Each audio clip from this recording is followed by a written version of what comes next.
De nos jours, il y a des chrétiens Android, des chrétiens iPhone. Ils cherchent à suivre ces dieux pour plaire aux hommes, au lieu de servir les hommes pour plaire à Dieu. Ils vont à l'église pour chercher la bénédiction. Il faut les voir vivre. Tu as l'impression qu'ils vivent.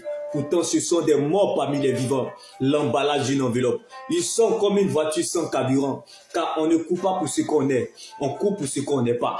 On ne naît pas pour devenir quelqu'un dans la vie, mais on est pour être ce que nous sommes. On ne va pas à l'église pour chercher la bénédiction. C'est une malédiction.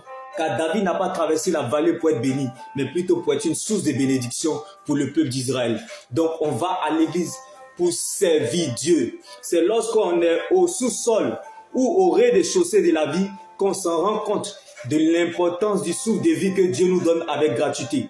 Tu veux connaître les vivants? Fais une journée auprès des sans-abri.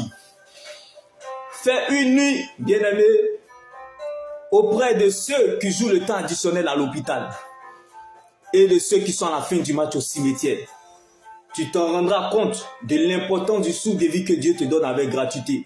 Regardez de tout ce que vous possédez, celle que l'argent ne peut pas acheter, qui est le souffle de vie que Dieu te donne avec gratuité, qui est sa fidélité, qui est ton réveil, ton sommeil, ton âme. Tu ne feras pas le contraire. Sois reconnaissant envers Dieu malgré tout. Si l'argent, les grandes maisons, les grandes voitures, les voyages, le succès, la réussite, le mariage peuvent réveiller un cadavre au cimetière, c'est que plaît sur ta situation. Donc si tu es en train de pleurer, c'est que tu as très bien commencé. Car on ne commence pas la vie sans pleurer. Si tu commences sans pleurer, c'est un problème. Car l'enfant naît, grandit, vieillit et il meurt. Il y a toujours un après cela dans la vie. Donc tu n'es pas en train d'écrire la dernière page de ta vie. C'est juste une période de la vie et non la fin de ta vie. La mort est la plus grande humiliation. La mort est le meilleur conseil que je connaisse. Le piège évité de penser que vous devez perdre quelque chose sur la terre. Vous n'avez rien apporté, alors vous ne pouvez rien emporter. Vous êtes venu nu, vous retournerez nu. Quand tu es venu pour perdre, tu n'as peur de rien. Quand on a tout perdu, on n'a peur de rien. On fonce et on a le résultat. Car la foi ne fait pas le bruit, elle agit. La foi ne regarde pas ce qu'elle voit, mais elle s'attache plutôt à ce qu'elle croit. La foi n'écoute pas, mais elle entend. La foi vient de ce que l'on entend, et ce que l'on entend vient de la parole de Dieu. La parole de Dieu apporte à la raison ce qui est inaccessible. Je ne sais pas si l'espérance en la parole de Dieu fait vivre, mais moi, elle m'empêche de mourir. Si ta parole ne faisait pas ma joie, Jésus, dans mon malheur, je serais déjà mort. La parole de Dieu est la seule solide sur laquelle nous pouvons nous tenir, bien-aimés. Quelle que soit la majorité des places que tes problèmes prendront dans une valise, la petite place que tu laisseras toujours à la parole de Dieu fera toujours la différence dans cette valise. Regarde, lorsqu'on va enterrer quelqu'un au cimetière, le mort ne porte rien. Ce sont les vivants qui portent eux-mêmes. Donc si tu portes un problème, c'est parce que tu es un vivant. C'est parce que tu es un champion. Même si le Seigneur ne t'a encore rien dit, mais je sais que tu dois garder ce qu'il t'a dit. Je suis avec toi. La même parole que Dieu t'a dit quand tout va bien, je suis avec toi. C'est cette même parole quand tout va mal dans le lieu du crâne à Golgotha, je suis avec toi. Cette parole n'a point de date d'expiration. Car Jésus-Christ est le même hier, aujourd'hui, demain et demain éternellement. Donc trembler, avoir peur, pleurer ne veut pas dire que tu as perdu la foi ou espoir, mais c'est l'ADN pour te faire avancer, comme David dans la vallée. La promesse te parle. Champion, lève-toi, car la promesse de Dieu est comme un message que ton esprit a capté. Et lorsque ton esprit a capté ce message, tu cours avec ça, car la course ne s'arrête pas au milieu, mais plutôt à la fin. La fin d'une chose vaut mieux que son commencement.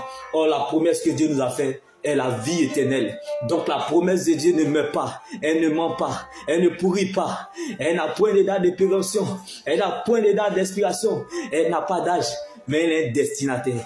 C'est bel et bien toi, quelqu'un quelque part, mon Dieu le visite. Que Dieu prenne donc la forme de ce qui te manque. Car parfois, la grande visitation nous trouve en dehors de notre zone de confort.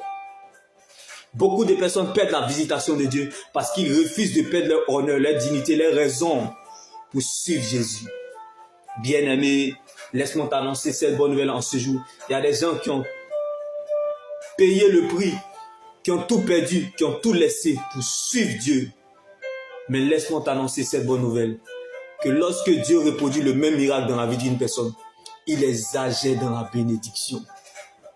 Donc, bien-aimé, Comme Job qui a tout perdu mais n'a jamais douté de Dieu. Donc tes doutes ne feront pas douter Dieu. Shalom.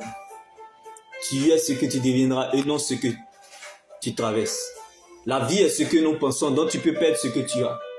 Mais l'éternité est ce que Dieu pense de nous. Tu ne peux pas perdre ce que tu es. Donc Dieu te fera toujours apprécier ce que tu es. Car ce n'est pas la joie du moment qui compte pour Dieu, mais plutôt la finalité de son plan qu'il a déjà établi pour votre vie. Shalom. La grande et vraie foi, ce n'est pas d'obtenir des choses soi-même, mais pour les autres, en étant à leur service, aidé, relevé, soutenu. C'est par le sens du sacrifice pour les autres qu'on devient roi. Comme Jésus, roi qu'il était, s'est fait serviteur en lavant le pied de ses disciples. La grande et vraie foi, ce n'est pas des sens sortis dans la vie, mais c'est des sorties victorieuses des épreuves de l'éternité. Donc ne laisse personne te priver de ton éternité qui est l'enjeu majeur de ton existence. Reste focalisé sur le Seigneur Jésus-Christ seul, car la preuve, la valeur et la raison de ton existence, c'est ton salut en Jésus-Christ.